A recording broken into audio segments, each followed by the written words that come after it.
listening to the Zach Gelb Show on Fox Sports 920 The Jersey. All right, welcome back in. 4:16 is the time in the Princeton Orthopedic Associates studios. I had to drink some water during the break because I'm all fired up about the Sixers. Just the lack of transparency is just so ridiculous. And I understand you don't need to be 110% truthful. I don't need to know every X's and O's type of thing with the team. I don't need to know every rumor with Okafor. But when you're lying, just straight lying about the health of Joel Embiid and Ben Simmons, it's just enough is enough. These fans deserve better. So we're going to bring on Kyle Scott right now from Crossing Broad because he delivers some excellent quality on the internet, and he joins us right now. Kyle, appreciate the time. Zach Gelb, and how are you? Hey, I'm good. How are you? Well, I'm a little bit annoyed today, and I'm not even a Sixers fan. I'm actually from New York, but just seeing this level of ineptitude is just absolutely ridiculous. Where is your level of frustration right now with the lack of transparency from one Brian Colangelo? It's pretty high up there.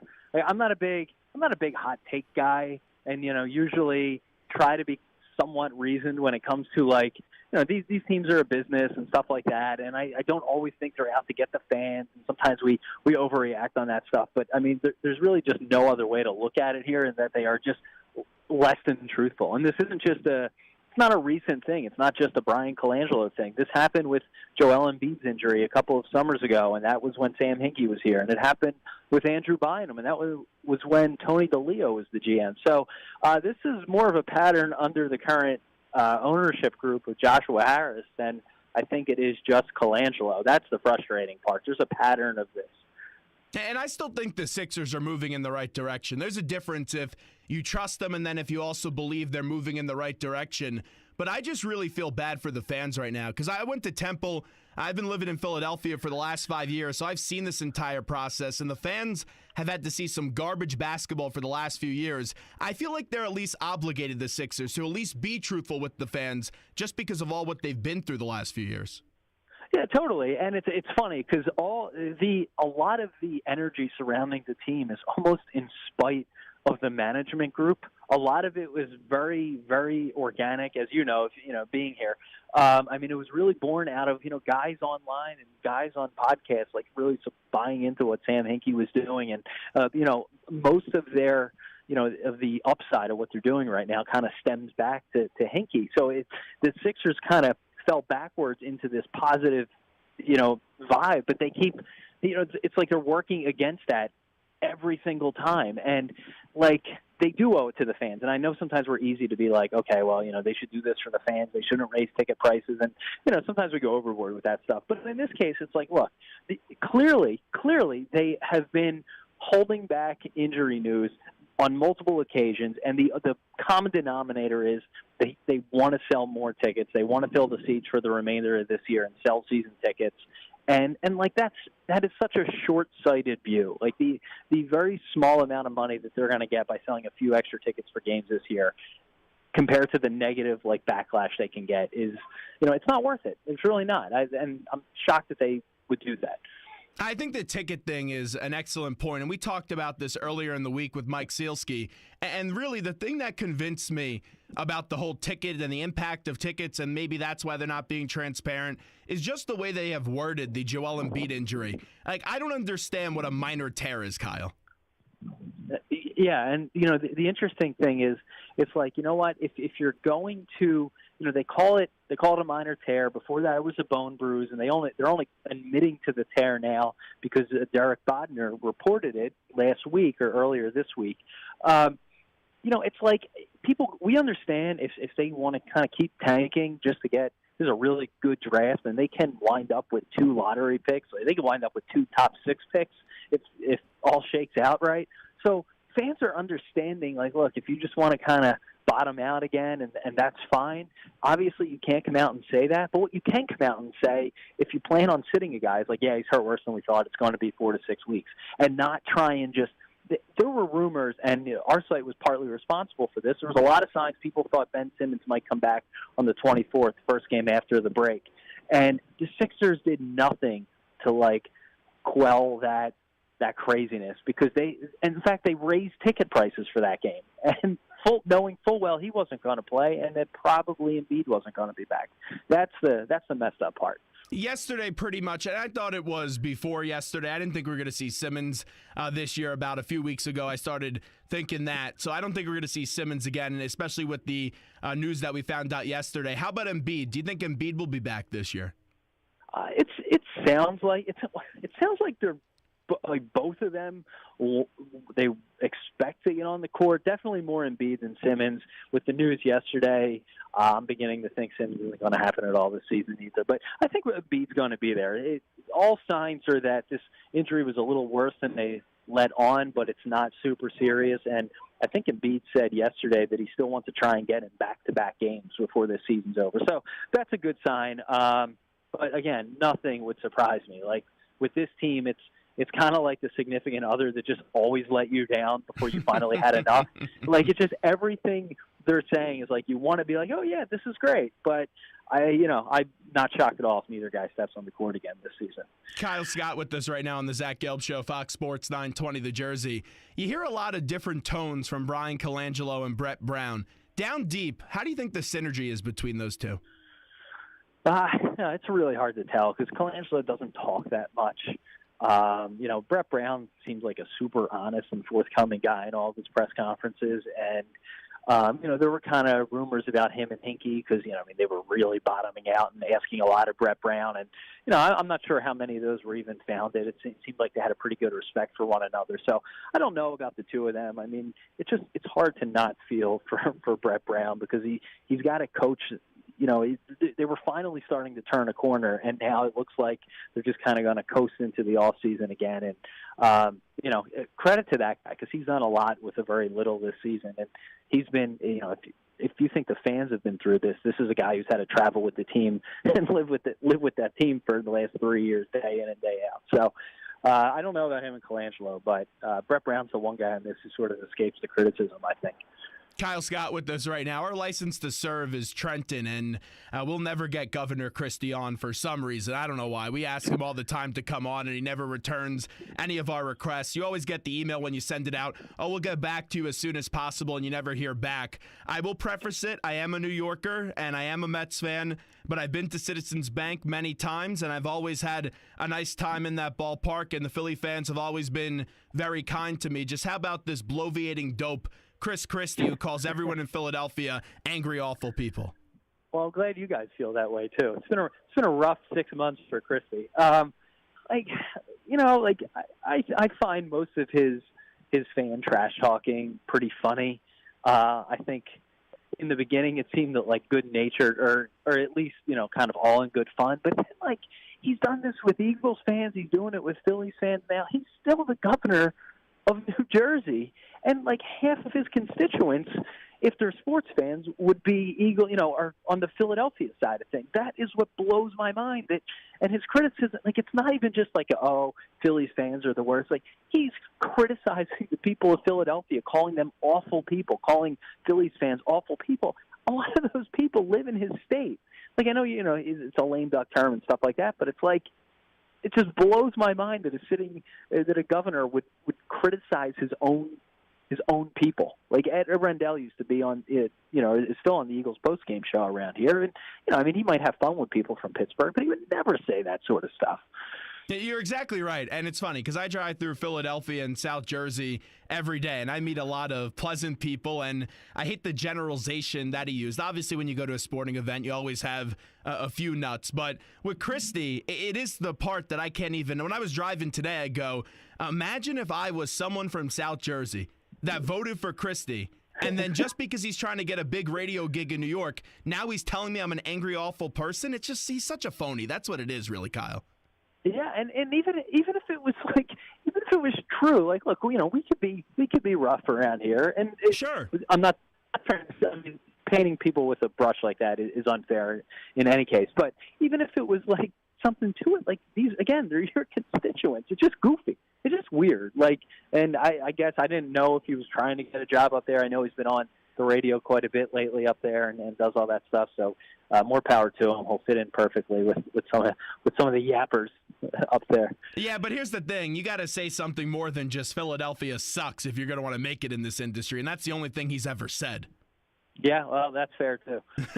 Kyle Scott with us right now. Before we let you run, because when I first came to Philadelphia as a freshman at Temple University, I guess that's right when Crossing Broad was just starting up, and people told me I had to read it. And I love the work, and I read your site every day. So I just want to get your pick your brain a little bit on some things. Number one, what's the toughest piece you've ever had to write on Crossing Broad? Ooh, that's a good one. I don't know about toughest. I think, this is probably like an easy question, but the Riley Cooper one was our big story, and Yeah. it wasn't tough to write because it was an instant story, but it surprised me how much of I didn't think Riley Cooper was enough of a household name for it to become the national story that it did, and the aftermath of that, I wouldn't say it wasn't tough, but that was like shocking to me because I really wasn't expecting that. Like, we've had stories that have gone, a little bit viral or gotten some national attention before, but that one just kind of blew me away with like how many nerves it struck, and ultimately what it kind of, not only for Riley Cooper's career, but it was the first in a series of sort of race-related things that Chip Kelly had to deal with that touched on his career too, because you later had Deshaun and Jackson and LaShawn McCoy make comments about him, and that actually kind of contributed to the way people viewed Chip. So I'm just surprised at how deep that went, I guess.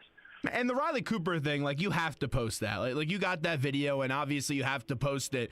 But when you get something that is a little bit more controversial and could be a little bit tougher to post, and it's a little bit more personal, how do you make that decision? Because at the end of the day, it's your call. Yeah, we had a story.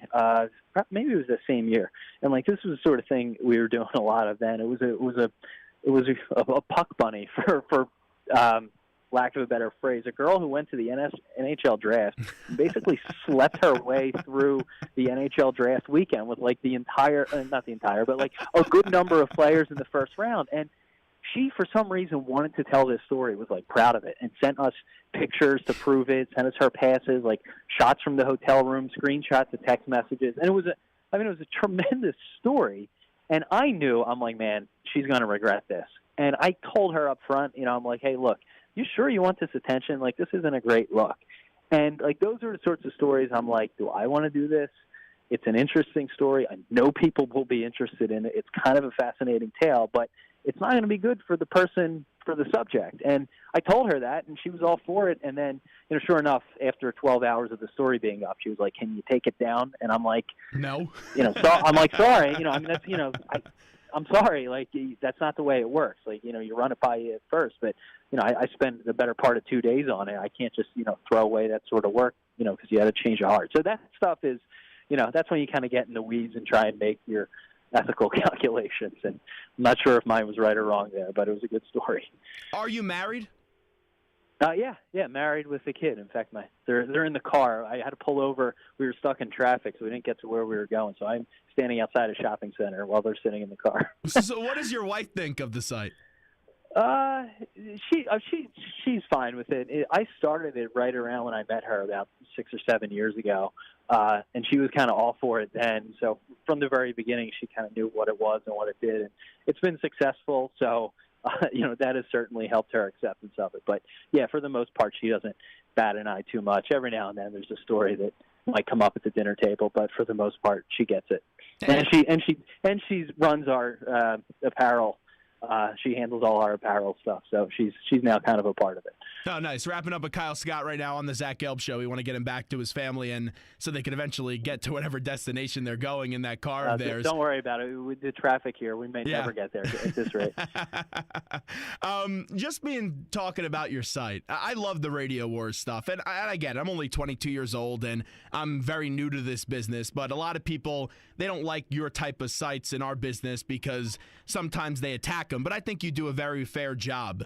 Just when you look at the current state of Philadelphia radio, like, how would you assess it in your opinion?